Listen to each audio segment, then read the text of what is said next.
Caitlin Clark is the definitive women's basketball star of the generation. When all is said and done, she will be the definitive women's basketball star of all time. Clark broke a long list of records during her time in the NCAA and received plenty of praise for it. She took down a handful of records during her first year in the WNBA as well, en route to winning Rookie of the Year. However, the reception to her arrival in that league has not been as warm as the one she had in college. On an episode of the All the Smoke podcast, former Golden State Warriors player Matt Barnes came to the defense of how Clark has been treated by the league and her peers. Caitlin Clark deserves all the flowers.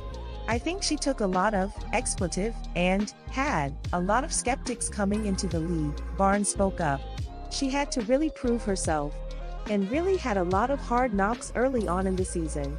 Barnes continued, in the Time article, Caitlin obviously accepted the honor but also was quick to pay homage to the black women of the W's past who helped pave the way for herself today.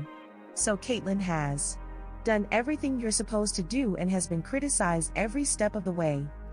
Barnes believes the WNBA is wasting its opportunity because of Clark's fandom. The WNBA has a golden goose sitting in their league, and has done everything to kind of discredit the momentum and eyeballs she has brought to this game, Barnes said. The former Warriors wing concluded, Caitlin has brought a ton of new opportunity, a ton of new eyeballs, and more money to the sport. So instead of downplaying the magnitude of who she is and what she has brought, enjoy the ride. Take advantage of the ride, and do everything you can do to show the fanbase why they should have been watching before Caitlin came along. Some have been bold enough to claim that Clark has the potential to be the Michael Jordan of her sport. At the moment, it does not sound like Barnes believes the WNBA is properly capitalizing on a star of her magnitude. Basketball star Caitlin Clark has opened up about how her mother feels about her accomplishments. The Indiana Fever player revealed all in an episode on the New Heights podcast Thursday with co-hosts Jason and Travis Kelce. Clark spoke about growing up and how her basketball career formed, from the time she was contacted by colleges at only 13 years old to most recently being named Time Magazine's 2024 Athlete of the Year. After the Kelce brothers introduced Clark, they were convinced that they had forgotten to list one of the Rookie of the Year's many accomplishments, and she jokingly replied that the brothers might have made some up. Travis began by asking the former University of Iowa player which accomplishment has meant the most to her. She deferred to what she knew her mom would think. I'd give you the answer my mom would say, probably academic All-American. She was proud of me for being a good student in college, she told the podcast hosts. The Academic All-American program is specifically for college athletes who perform well both in their respective sports and academically through their grades. They haven't had many females on the cover, too, so for women's sports it's kinda special, she added. In addition to Clark's recognition from Time, the Indiana Fever player was also named Female Athlete of the Year by the Associated Press at the end of December 2024. A group of 74 sports journalists from the Associated Press and its members voted on the award. Clark received 35 votes, Olympic gymnast Simone Biles was second with 25, and boxer Emaine Khalif was third, with 4 votes. Caitlin Clark has finally appeared on the New Heights podcast, with host Jason Kelce revealing that she's the most requested guest in the history of our show. The Indiana Fever's star point guard has had a sensational debut season in the WNBA, clinching the Rookie of the Year title and shattering multiple records. Clark now holds the record for the highest number of assists in a single season and the most points scored by a rookie. She also became the quickest player ever to hit 100 three-pointers. The 22-year-old's swift transition from college basketball to Time Magazine's Female Athlete of the Year indicates that she is on an unstoppable trajectory to greatness. NFL icons Jason and Travis Kelce were thrilled to welcome the basketball prodigy onto their podcast, New Heights.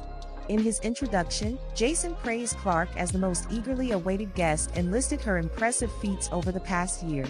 He said, "Alrighty, our guest today is a 6-foot guard from the University of Iowa. The NCAA all-time Division I scoring leader, the first pick of the WNBA draft, WNBA assist leader, All-Star and 2024 WNBA Rookie of the Year.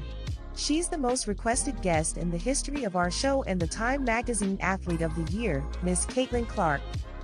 Clark candidly confessed her usual lack of enthusiasm for life's offerings but made an exception for the podcast, declaring it at the top of my list. This response made Travis laugh, prompting him to say, "We made it, Jason."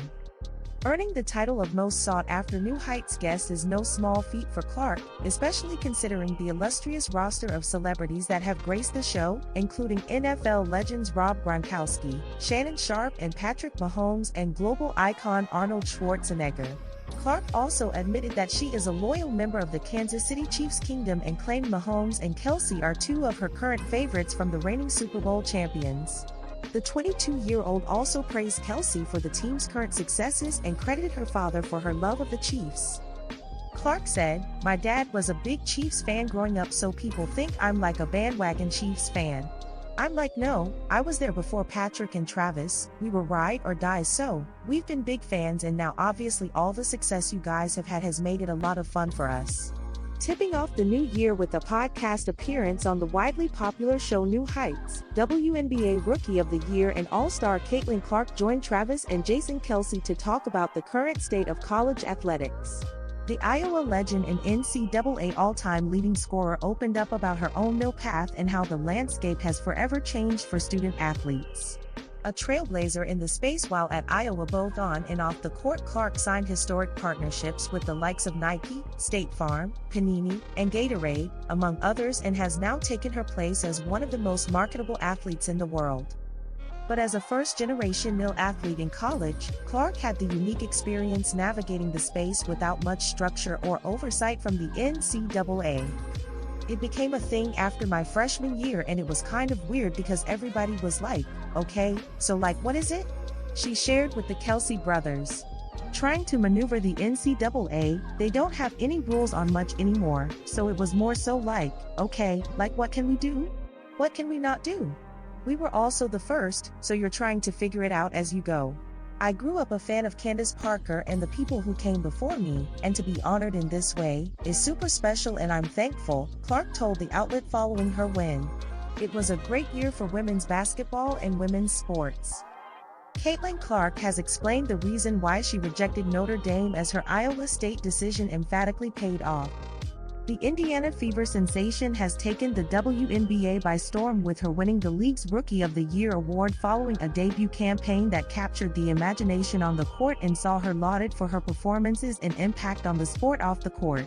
But Clark's rise would not have been possible if it wasn't for her time at Iowa State, where she spent 4 years. Clark was named the AP Player of the Year in consecutive years and is the NCAA Division I all-time scoring leader with 3,951 points. There is no doubt that Clark made the right decision, but it was nonetheless a risky one, with Notre Dame winning the NCAA Division I championship just 2 years before she headed to college.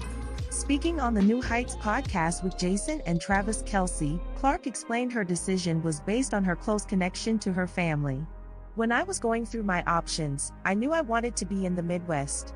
I am a family person and wanted to stay fairly close to home, so that narrowed it down," Clark said. "I visited Oregon and Texas and a few other places. I liked them, but I just felt it was too far. Then I visited Notre Dame a bunch of times. I loved it, and as a kid, you want to go to Notre Dame.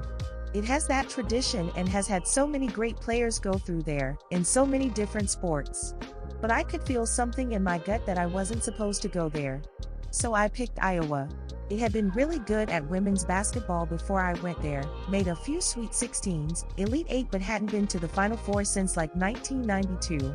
I wanted to go somewhere that was good but hadn't been a blue blood for quite a few years, and I could help them get back to that. It was the perfect distance that my parents couldn't just show up, but I could go home sometimes.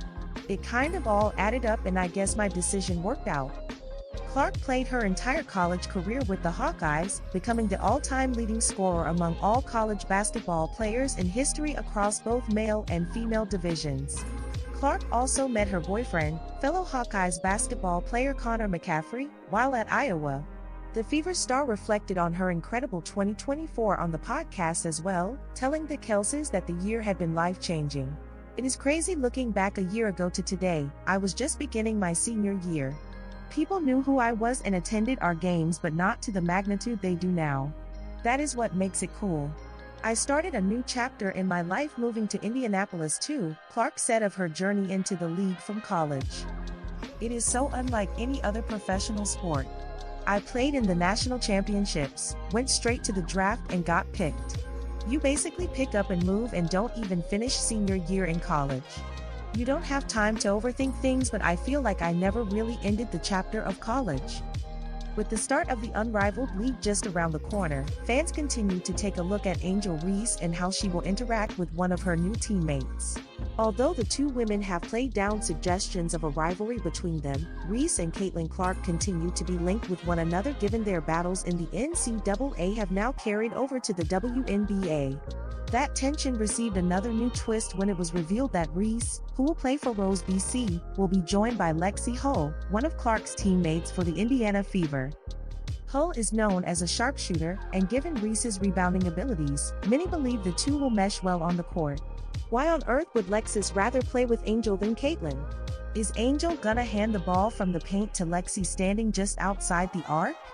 Wrote one fan on social media. Another fan pointed out the contrast between their two playing styles. Lexie literally shoots twice as good from beyond the arc as Angel does under the rim. Despite the negative takes, there are some who believe the two women will make it work. They don't watch the Fever, it's clear. Lexie didn't start the whole season. Looking at averages doesn't show her value, wrote one fan. She's not a FA, so not going anywhere, just Angel's fans being dumb again. Another fan wrote that they weren't surprised the constant debate between Clark and Reese would continue over to the unrivaled league.